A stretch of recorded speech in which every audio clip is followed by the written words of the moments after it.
Hello AP students, this is Mrs. Politsky, and I have notes for Chapter 11, Testing and Individual Differences, and we're going to talk a little bit about how psychologists explain IQ differences among groups. So follow along and make sure you get things written down. Psychologists have found that there is a gap of approximately 15 points between the average IQ score of African American and also Caucasian Americans. Similar gaps separate children from the middle income homes and also the low income homes. And this has led some to kind of grasp on to some mistaken conclusions that the gap of having a low IQ must be innately inferior to those who might be of a different status or standard or a race, and this allows for these people to be treated as second-class citizens. If we conclude that intelligence is shaped largely by experience or environment, we're more likely to make a range of educational opportunities available for everyone and try to view people of all ethnic and cultural economic groups as equals. Neither hereditarian nor environmentalist view in this case is completely right. So, intelligence and the politics of immigration. Henry Goddard, who you see below, was an influential psychologist who believed that intelligence is a hereditary trait and proposed mental testing for all applicants for immigration and the exclusion of those who were found to be mentally defective. And as a result of his, I guess you could say his research or his theories, eventually, Congress in 1924 passed what was known as the Immigration Restriction Act. This was an act that severely limited the number of immigrants entering the United States to numbers prior to 1890. Anyway, with Goddard's encouragement, this legislation was designed to restrict immigration groups and nationalities in which people believed to have been proved to be inferior intellectually based on some of this data that Goddard had collected. And this would include groups that would include Jews, Russians, and Italians. What Goddard and Congress ignored was the fact that the tests were primarily given in English, and many of these people were unfamiliar with our language or our culture. Goddard's research, thus, is very faulty. Evidence. What evidence shows that intelligence is influenced by heredity? Studies comparing IQ scores of identical and twins and fraternal twins and other siblings who show a strong genetic correlation. Another common approach compares adopted children with their biological and adopted families. The studies have proved stronger correlations of siblings and their parents than children that were adopted. The closer the genetic relationship, the closer the relationship of the IQ scores. Children who live in the same family setting do not necessarily share precisely the same psychological environment. And a lot of that comes from like how your parents parent you. And it might even be a factor of your birth order as well. So let's talk a little bit about how our intelligence is influenced by our environment. Heritability and group differences. So heritability, this is the amount of a trait variation within a group raised under the same conditions. We talked a little bit about this back in Chapter 9. Your heredity has an influence on your intelligence, and heritability is crucial for understanding that the idea that heredity differences among individuals do not apply, that heredity accounts for the differences we observe among groups. Heritability tells us nothing about the between-group differences. A group of devoted parents who spend a lot of time interacting with their children by reading to them were studied, and in this group, the IQs have a higher heritability. A low heritability may exist among children who live in poor environments that lack opportunities for their potential to be realized. IQ differences would be real, but our observations could tell us nothing about the genetic differences among the groups.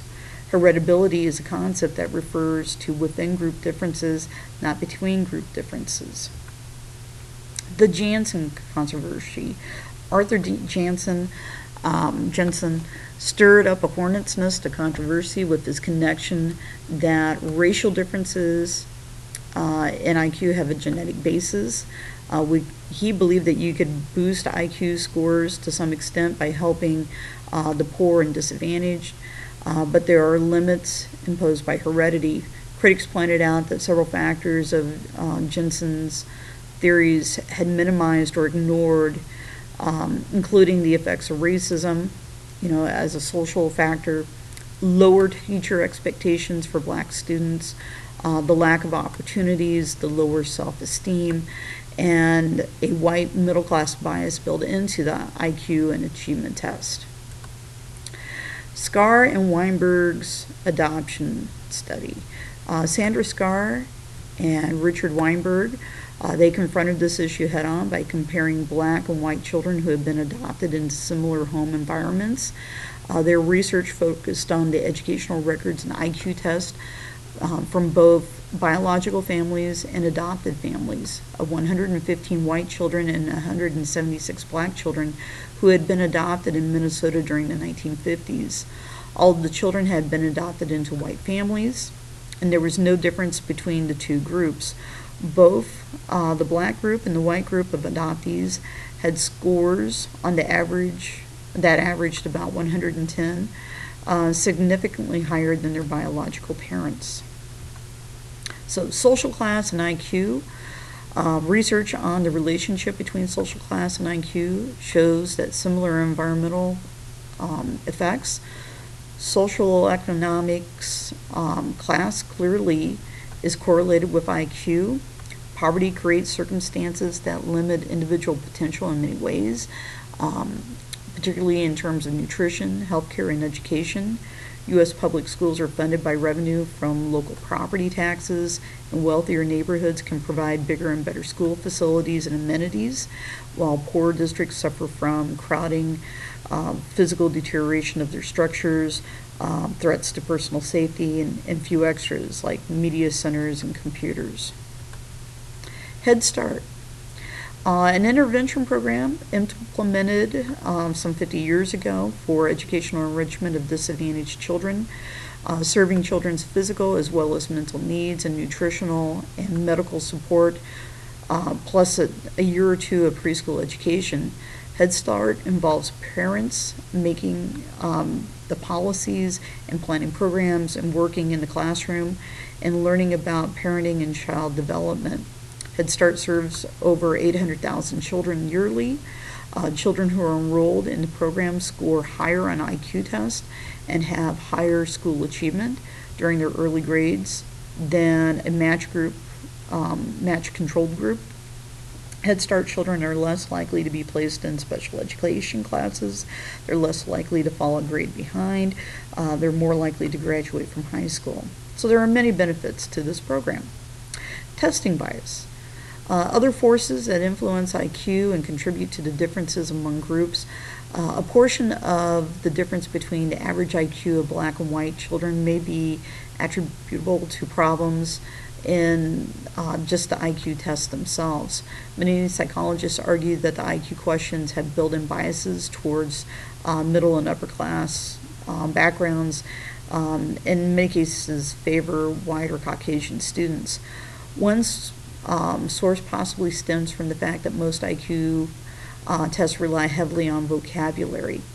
Because expectations can also affect the IQ score, psychologists have also argued that lowered expectations among minority groups about their own potential can contribute to the racial differences of these scores. The examiner could also be biased. And finally, Janet Helms pointed out that the attempt to explain why African American children deviate from Caucasian norms may itself be the biased assumption that one culture is superior to another. The bell curve. The dispute over racial differences in IQ kind of flared up again in 1994 with the issuing of the book called The Bell Curve: Intelligence and Class Structure in American Life. And this was a book that was written by Richard Herrnstein and Charles Murray, who you see pictured below. Herrnstein and Murray argued that racial differences in IQ have a strong genetic basis. So how is the bell curve flawed? Okay, the bell curve is the normal distribution when we talk about intelligence. The answer might be familiar, while there's no doubt about heredity and influences and individual intelligence. Herrnstein and Murray, like other hereditarians before them, have offered no proof that the differences between groups exposed to different environments have a hereditary basis.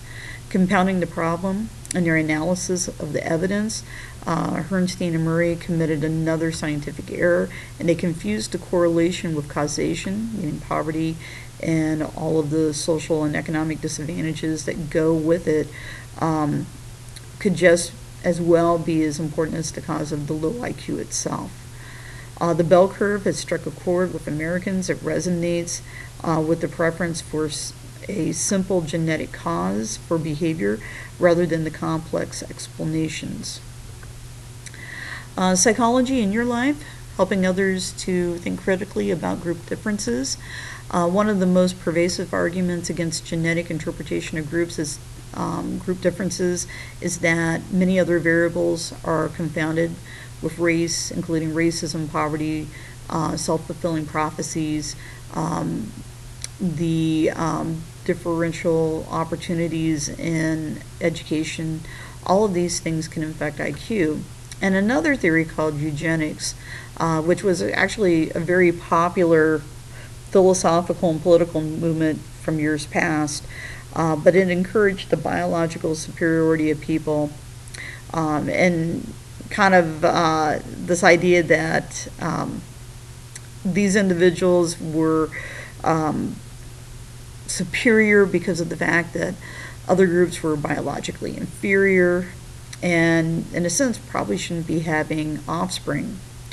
In extreme cases, racial interpreters of this genetic argument supported eugenic programs that would limit the breeding by undesirable groups. And if you think about some things that have happened over the course of the last century, the rise of the Nazis in Germany and such, this all kind of lends itself to this whole concept of eugenics, and that's the reason why this is incredibly controversial in this day and age. Thank you very much.